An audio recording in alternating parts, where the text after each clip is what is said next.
राज्याचा मुख्यमंत्री दारू पिऊन उघडपणे लोकांसमोर वावरतो. पत्रकारांच्या प्रश्नाला त्याला धड उत्तरही देता येत नाही.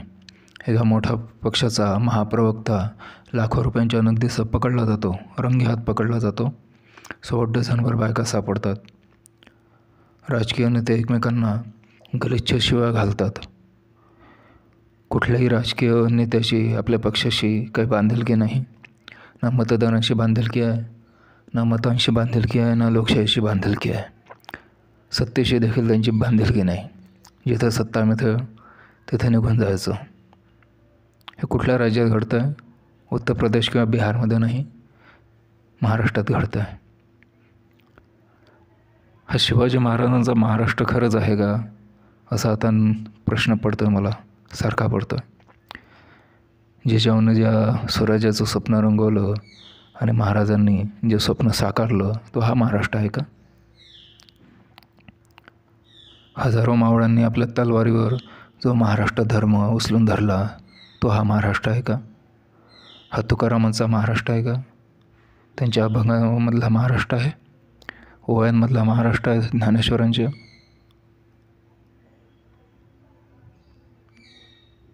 शाहू, फुले, आंबेडकर यांचा वैचारिक वारसा आपण सांगत असतो. तो वारसा खरंच आता शिल्लक राहिला आहे का? हे काय चाललं महाराष्ट्रात आपल्या? लाज वाटतं खरंच. या महाराष्ट्राविषयी कधी काळी म्हणायचं की महाराष्ट्र गेले मेले तर राष्ट्र मेले, म्हणजे महाराष्ट्र राज्य टिकले तरच हे देश, हा राष्ट्र टिकून राहील, असं एकेकाळी म्हटलं जायचं. दिल्लीचे तख्त राखतो महाराष्ट्र माझा, अजूनही आपण गाणी गात होती. काय झालं आता? दिल्लीचे लोक इथे येऊन मुजुरी करतात, अख्खा महाराष्ट्रावर आपला जुलमाचा वरवंटा फिरवत आहे, धर्माच्या नावावर सर्वांना भडकवत आहे. हिंदू मुस्लिम 24 तास तेच घाण, तोच चिखल सगळीकडे पसरवण्याचं काम तेच सुरू आहे. पैसे देऊन, 1500 रुपये देऊन 5 वर्षासाठी पुन्हा गुलामी, पुन्हा हाच त्यांचा नंगानाच, पुन्हा हीच त्यांची घाणेरडी मजुरी, हाच त्यांचा वर्चस्ववादी स्वभाव, पुन्हा तेच हिंदू मुस्लिमांना भांडणं, फक्त 1500 रुपयासाठी आपण विकत घेणार आहोत का? बाकीचे सारे प्रश्न त्याच्यामुळे सुटून जाणार आहेत. हा कुठला महाराष्ट्र करतो आहे आपण? हा कुठला महाराष्ट्र घडवतो आहे आपण? या महाराष्ट्रामध्ये जे शौर्य होतं, जे तेज होतं, जे वीर्य होतं, त्यातला अंशभागही कुठे राहिला दिसत नाही. कोणाचं रक्तच उसळत नाही, कोणाला संताप येत नाही असल्या गोष्टीचा. अजूनही तुम्ही त्याच नेत्यांच्या मागे जाता. या माणसांनी तुम्हाला फसवलं, ज्यांनी पक्षाला फसवलं.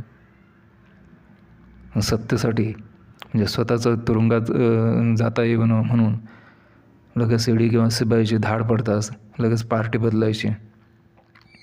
ज्या लोकांनी मत दिलं, ज्या कार्यकर्त्यांनी आपल्यासाठी मेहनत घेतली, या पक्षानं आपलं मोठं केलं, त्याचा विसर पडू द्यायचा एका क्षणात. आणि राज्याच्या भवितव्याची तर कसली काळजी नाही या लोकांना. हे कुठवर सहन करायचं ह्या गोष्टी? ताप होतो या. तुम्हाला काहीच त्रास होत नाही त्या गोष्टीचा? मला नवल वाटतं, लोक इतके शांतपणे कसं काय जगू शकतात. मान्य की राजकारण म्हणजे आपलं काही सर्वस्व नाही, हे काही जीवन नाही आपलं, तो जीवनाचा भाग आहे. पण राजकारणामुळे आपल्या जगण्याला दिशा मिळते. आपलं आयुष्य राजकारण करणारे नेते ठरवत असतात. त्यांच्यामुळे त्यांच्यावर काहीतरी वचक असला पाहिजे की नाही कोणाचा. जेव्हा न्यायसंस्था आता नाही आहे, ती विकली गेली आहे. राजकीय पक्ष तर स्वतःच एकमेकांना विकून खाण्याच्या मागे लागले आहे. हे लोकशाही मग टिकवणार कोण? लोक टिकवणार नाही तर काय? आणि लोक आपलं मत दारूच्या बॉटलसाठी, 1500 रुपयासाठी, 1000 रुपयासाठी, 2000 रुपयासाठी, नाही तर धर्म वाचवण्यासाठी देऊन मोकळे होतात. 5 वर्ष मग पुन्हा आहेच तेच महागाई, तेच गरिबी, तेच बेकारी, तेच भांडणं. आणि निवडणुका आल्या पुन्हा की पुन्हा लाच देणं सुरू. हे कधी थांबणार आहे चक्र? कधीतरी विचार करण्याची गरज आहे याच्यावर. आपला महाराष्ट्र आता तो शूरवीरांचा महाराष्ट्र राहिलेला नाही. तो आता नपुंसक होत चालला आहे.